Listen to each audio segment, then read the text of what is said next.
saw me do my application with the all-in-one, and I am completely done. What I like to do is just let my hair settle for a little bit, kind of get set in its place. I don't want to touch my hair too much, so I usually leave my hair like this or completely behind me like this, just to air dry for 1 hour, and then I start the diffusing process. So I like to use a cotton t-shirt. I have my LUS t-shirt towel, and I use this to scrunch out the excess water before I start the 1 hour process, and that way my hair is not dripping all over the place.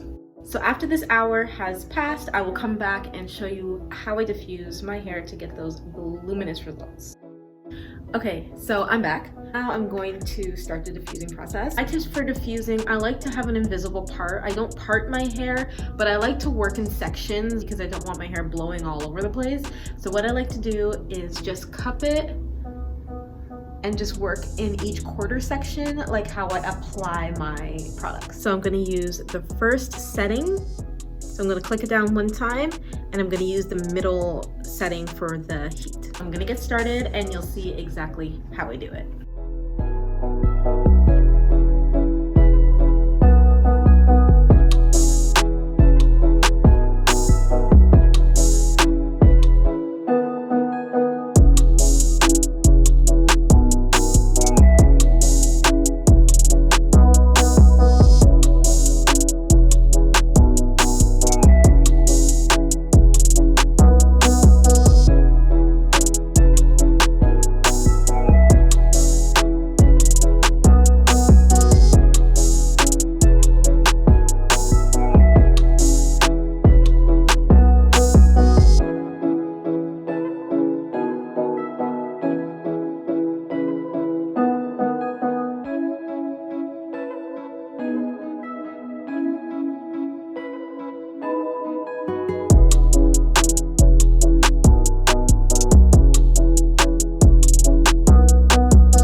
What I like to do after I'm done diffusing completely, I like to give myself some volume, completely optional, but I like to take off the diffuser head, put it on the highest setting and the lowest heat. Then I'm going to just blast my roots, lift and blast my roots just to make sure that I have all that's dry, just like that.